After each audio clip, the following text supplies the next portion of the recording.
What's going on, child? It's your most favorite diabetic YouTuber in the whole entire world, back with another video, another day, another outro for you. But of course, this one's a little bit different. Now, this one's only different because today, apparently, the Suicide Boys are being sued again for millions, allegedly 6.9 million. Now, I have no idea what this lawsuit is. I'm gonna be honest with y'all. I don't know if it's like the one from years ago or like another one or what. I'm guessing, you know, it's the same one or something.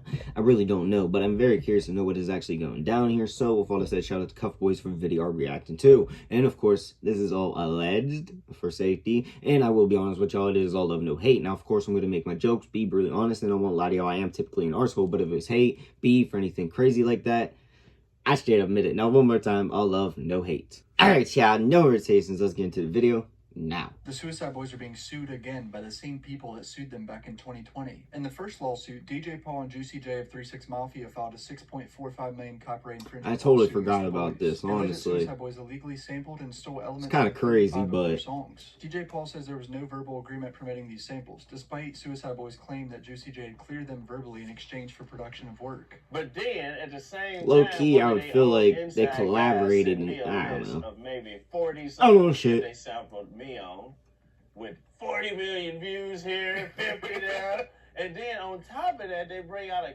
Capitol Records album that's a straight remake of one of my songs off one of my last albums, with me in it. Start off with me in it. Capitol Records, now that came out like a couple of months ago. I ain't got a phone call. I did get a phone call from somebody saying, hey, we're going to reach out to you and we're going to clear some samples to y'all. Is that cool? And I'm like, yeah, of course. I love Suicide Boys. Let's do it. I never got that call back, but even when your room is 80 degrees, your bed can be 55. Could have got that call back. Maybe just his management ain't calling. Well, no, I don't know. That's what lawyers are for. That's what lawyers are for.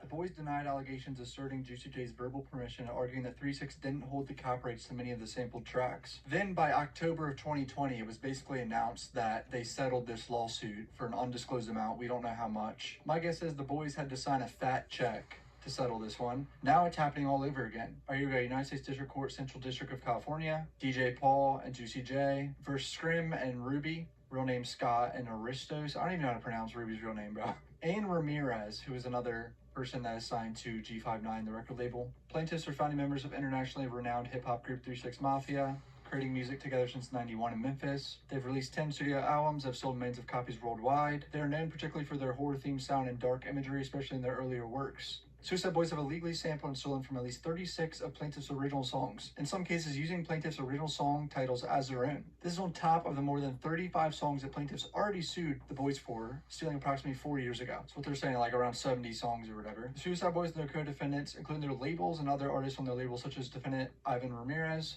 have made millions from these repeated willful infringements and have appeared in top 10 albums on Billboard 200 and songs with many millions of streams online. To be clear, Suicide Boys and Ramirez are not sampling and copying Plaintiff's copyright material for any new or transformative purposes. Lie number one.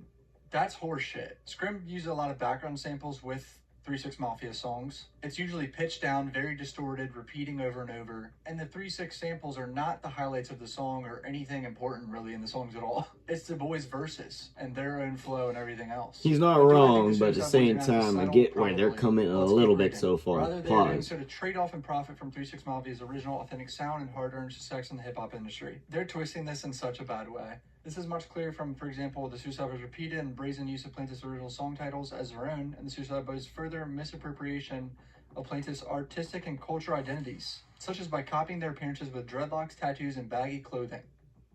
This lawyer is trying to say that Juicy J and DJ Paul own dreadlocks, tattoos, and baggy clothing. He's saying they're copying their appearances, not owning it. That is yet another load of horseshit. Caroline and Capital Music Group distributes Suicide Boys music, run by Chairman and CEO Steve Barnett from 2012 to 2021. Barnett previously oversaw 3-6 Mafia when they released music with Columbia Records. The Suicide Boys public statement found the 2020 lawsuit. They looked forward to a mutually beneficial relationship with DJ Paul and Juicy J in the future. We all know that's not happening. I mean, Ruby is putting song lyrics saying, basically shitting on Juicy J for wanting money from him. That's someone on Suicide Boys team being nice. Were empty words. In reality, Suicide Boys and their collaborators like Ramirez were continuing to willfully steal from plaintiffs without any license from plaintiffs or others. In 2024, plaintiffs discovered that Suicide Boys were back to their old ways, stealing songs from plaintiffs that were back to their old ways under the terms of the party settlement agreement. In 2024, plaintiffs will discover additional infringements that were not raised in the 2020 lawsuit. So more songs they're saying came out, and then they found older songs too, I guess, that they didn't realize.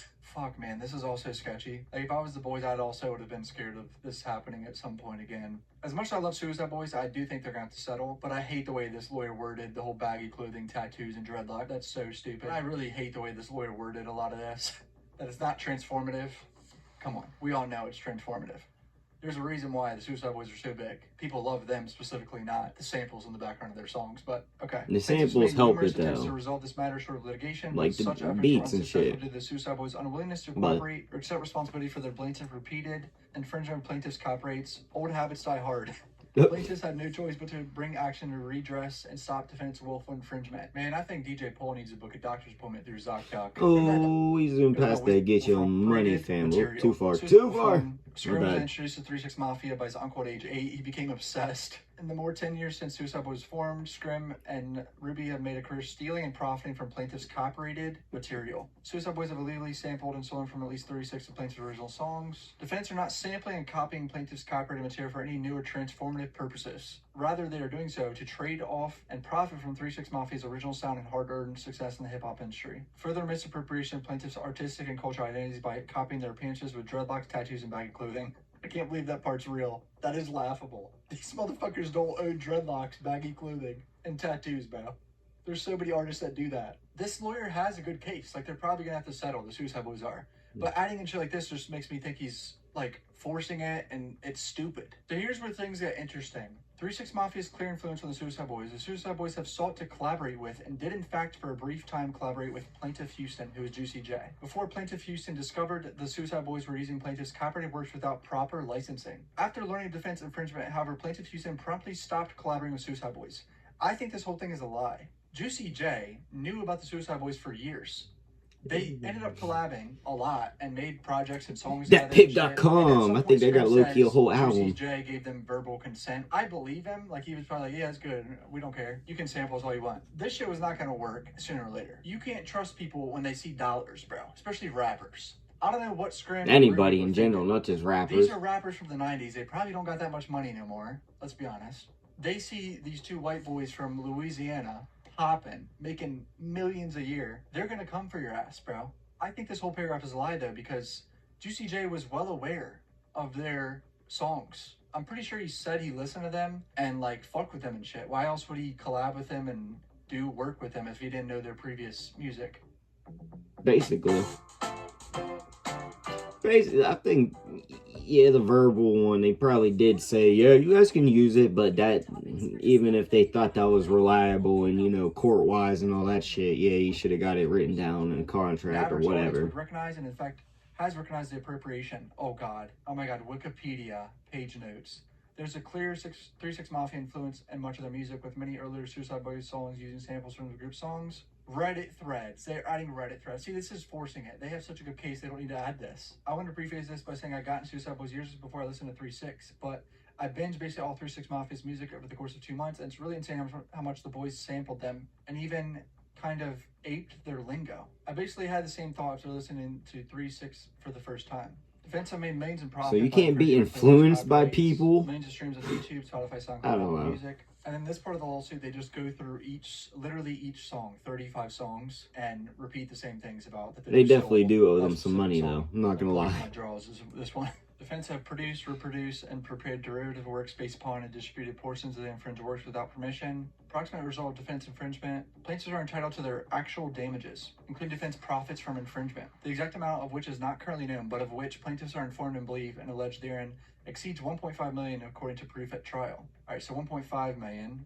Plaintiffs are entitled to recover up to $150K in statutory damages for each of the over 36 musical compositions and sound recordings infringed. Exceeds $5.4 million according to proof at trial. So they're asking for $6.9 million around there, but it obviously could be way more if they find out how much they made, I guess. Entitled to recover attorney's fees, Demand for a jury trial, there we go. Do I love the Suicide Boys? Yes. Do I think their work is transformative? Of course. That's horseshit. They didn't steal dreads, tattoos, and baggy clothing. The one counter I would have to this is the Suicide Boys have tons of songs that don't sample them, that have millions and millions and millions of views and streams. To say that they're completely relying on sampling 3 6 Mafia and like profiting off 3 6 Mafia's clout is kind of ridiculous. Because once again, I'll say the samples, sometimes you can't even recognize who it is. It's like pitched down and cut up and...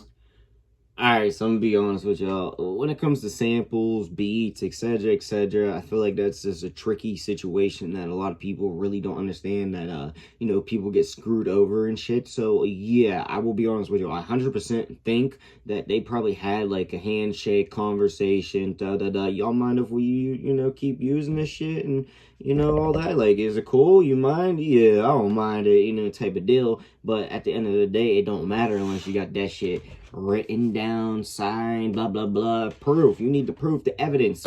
And I'm just going to assume they probably don't have it. They, you know, I definitely believe they got, you know, some type of, like, you can, but that doesn't help. So, yeah, when you come down to this situation, I think low-key, yes, they do owe them some money. I don't think they owe them, like, everything, because I don't think they bit their whole style. I don't think they bit their whole flow. Like, yeah, you can say they're inspired and like their music, etc. back in the day before they started doing their exact thing. But to use the samples, the beats, the etc., I fully understand it, and I think they should be compensated, yes, for sure. And in general, I feel like when it comes to beats and all that, it needs to be figured out a little bit different. So I'm just going to put it in that type of category. But low-key, it is kind of weird / crazy that they said, nah, let's go. We going round 2, all right? You started making more, and I found me some more.